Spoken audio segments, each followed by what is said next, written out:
Or Bin from The Independent, giving you the lowdown on which TV shows are binge-worthy and which ones are bin-worthy. This week we'll be discussing Season 2 of Apple TV Plus's The Morning Show and Season 2 of Belgian Netflix drama Into the Night. We've also been catching up with the much delayed third season of Sex Education on Netflix and ITV's three-part drama Stephen. And we'll introduce you to our picks of hidden gems we think you should be watching. Hey Jacob. Hey Annabel, how you doing? Yeah, not too bad, thanks. How are you? Yeah, very good, thank you. So, let's talk TV. You've been watching Season 2 of The Morning Show?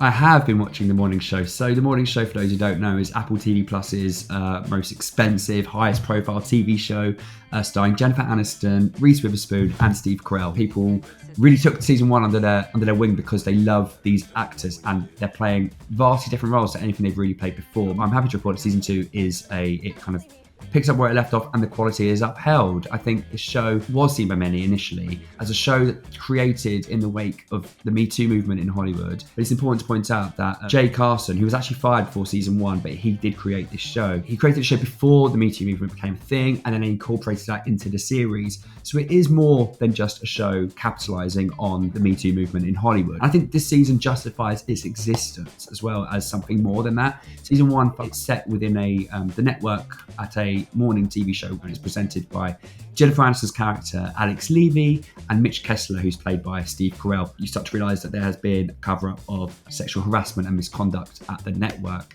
and then they bring in Reese Witherspoon's very, very going against the grain style character, Bradley Russell. It's a crusade to expose the misconduct. It's twisty-turny, it's Shakespearean in the stakes and how the characters turn on each other, and it's just really fun seeing really famous people on screen playing characters that you've not really seen them play before, and especially Carell, who is deeply unlikable. Mitch Kessler, my co-host and partner of 15 years, was fired today. So, time for the big question. Is it a binge or a bin? It's a binge. I mean, I think some people do find it trashy, and I can see why, because it is high-stakes soap opera with very famous people in it. If it's done well and the writing's quite zippy and the characters are cool, that's not really a problem. So yeah, I think Morning Show is a binge. You don't like me, you've never liked me. That's not true. Which part? So Annabel, you've been watching Season 3 of Sex Education. Yes, so finally Season 3 is here. So a summer has passed since the events of the previous series, and the first few episodes do a really good job of kind of rehashing what's happened since then. And of course, kind of since its initial release in 2019, Sex Education has got this reputation among fans for being so sex positive. And so it really makes sense that the first episode kind of opens with a montage of our favorite characters doing the deed in lots of different settings, all set to the soundtrack of I Think We're Alone Now. And it's kind of just a perfect opening scene that sets out this attitude to sex that fans have come to love and definitely continues throughout all of Season 3 as well. So the show's creator, Laurie Nunn, who by the way had no big credits to her name prior to Sex Education, has now got 2 seasons under her belt, and Season 3 definitely feels like she's hit her stride. Who's this? Me, that's Steve. No, Amy the goat. It's expanded to become this really brilliant ensemble piece, and I think all of the characters are kind of given equal screen time and their respective plot lines are given the time and the care to evolve in ways that feel believable. We're seeing more of Gillian Anderson as Jean, which is always good news because she's such a fan favorite character, and I mean she's just as good in this as she was in previous seasons. I think what Sex Education has always done really well is that it's kind of always pushing in new directions, which is sometimes unexpected, and it never stays stagnant. It's always reaching for something better and self-improvement. And for Season 3, a lot of that ethos comes across in new cast additions. So most notably, you've got Girls star Jemima Kirk entering the show as new head teacher Hope, who is kind of on a mission to rehabilitate the school's reputation after it's branded the sex school by the press, and she's such a welcome addition to the cast. I think fans of Sex Education know what they love about the series, and Season 3 is kind of more of exactly that, which isn't to say that it's the same as Seasons 2 and 1, but more that it kind of is evolving in exactly the way that fans would expect. So overall, is the third season of Sex Education a binge or a bin? It's definitely a binge. Otis, what's in your face? It's a moustache. I've been growing it all summer.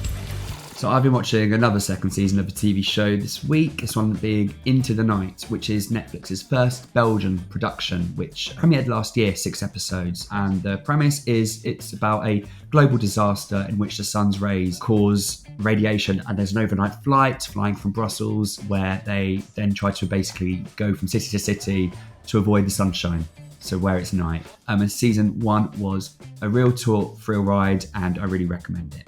Season 2, however, I do not recommend. They have got grander plans to maybe do a few more seasons, so now really padding it out. You can really feel it creaking at the seams. Where the first season was claustrophobic in a way that served the story, season 2 is claustrophobic in a way that you just want to turn it off, because you aren't really at all interested at what's going on. The characters, you've got Vincent Lundez's character and Pauline Etienne leading kind of the charge, and they're very good. Vincent was in Lupin, the French show, which is really good, really fun, and Pauline Etienne had a great role in The Nun, which is actually a better horror film than anyone gave credit for. Into the Night is not really the place for them to flex their talent muscles, sadly. It's filled with characters making stupid decisions that make you really want to scream at the TV. Sadly, it's like the writers of this show, it's like they hired new ones who had never seen the first season, just kind of pad it out, and we'll come back, for the third season, the fourth season, where we're going to tie the story up. You can really tell. Jason George, who's got credits on a show that I know you love, Annabel, Alice in Borderland, he's producer on that show, and he's written a few episodes of Narcos, which is another great hit for Netflix. It's just quite disappointing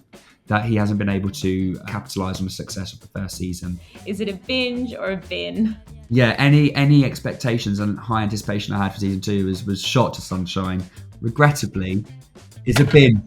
So over the past 3 weeks, Stephen has kind of proved itself as really vital watching. So many people are familiar with the case of Stephen Lawrence, who was murdered aged 18 in 1993 in a racist attack. But far less people, myself included, kind of know exactly what happened after. And this series kind of seeks to address that hole in our knowledge. The show is set in 2006, 13 years after Stephen's murder, and his parents, Doreen and Neville, are still fighting for justice. And they're granted a review of the case, which is headed up by DCI Clive Driscoll, who's played by Steve Coogan. He does a good job playing a good cop intent on finding the truth. So under the direction of Driscoll, the case is brought into further light, and those involved, and now us viewers also, are kind of educated about the sheer incompetence and failures and egregious wrongdoings by the police in the investigation. So it's kind of a staggering amount of information to be taking in, but it's always treated with sensitivity and with clarity. These are presented as they are, as facts, and I think it's all credit to scriptwriter Frank Cottrell Boyce, who's also written for Steve Coogan previously, actually, on films including A Cock and Bull Story and 24-Hour Party People. Really, the show's stars are Charlene White and Hugh Horshey, who play Stephen's parents. And that's not only because the two actors really excel in those roles, but also because the show, even though it's really focused on this dramatic investigation into the case, it never forgets that the real hard work and the grief and the importance that Stephen's parents played in fighting for justice for their son. Both actors are just really tremendous in their parts, and their grief and their pain on screen is so tangible. It should be watched by as many people, as wide an audience as possible. Would you say Stephen is a binge or a bin? It is a binge. Normally I'm all for like that binge watching model, but this is one of those shows where I really appreciated the time in between episodes, that week space in between installments to kind of digest what's been watched and then dive back into it. So on Binge or Bin, we like to highlight the hidden gems that we think you should watch, the ones that you may not have heard of, the ones that you've been meaning to watch for a while but haven't got round to it yet. So my hidden gem this week is Lovesick, which is a show that actually began life on Channel 4 under the title Scrotal Recall, but swiftly got changed to Lovesick when it then got picked up by Netflix. It's a British sitcom following British friends living in Glasgow. You've got Dylan, who's played by Johnny Flynn, the actor and musician, who gets chlamydia, and he then decides to contact all of his ex-lovers, tell them, Hi, yeah, it's Dylan. How have you been? I've had chlamydia.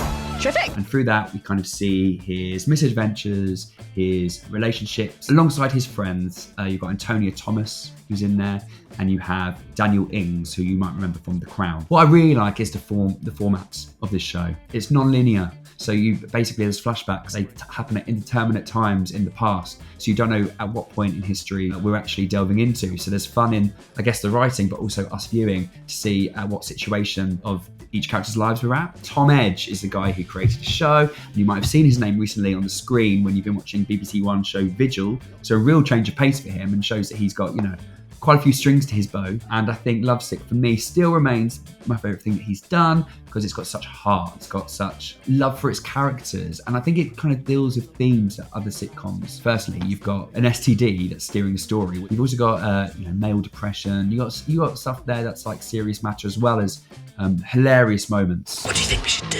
Well, the key thing is Swinging. Fuck, that's hilarious.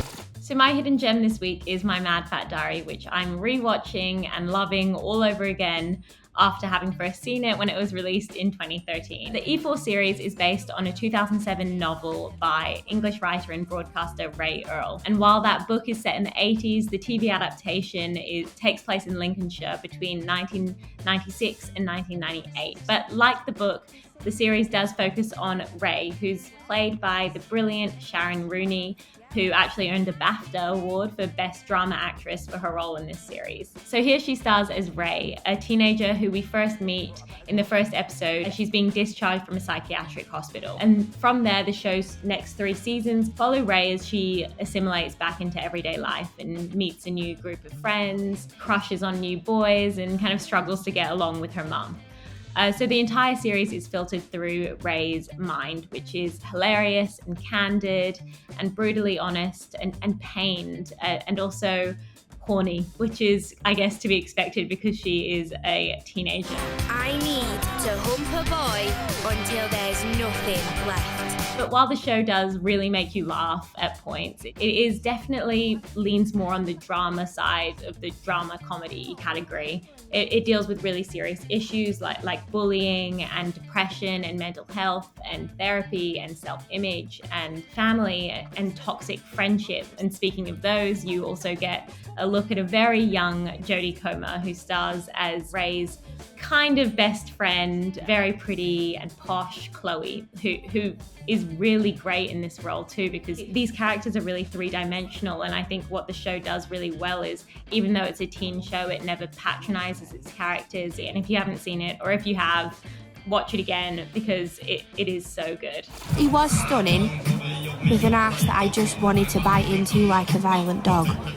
But he was so big-headed, so miserable, so self. Stop staring at me, it freaks me out. Thanks so much for watching Binge or Bin. That's more than enough to keep you going until we see you again next time. Like or comment below, and subscribe for more from Independent TV.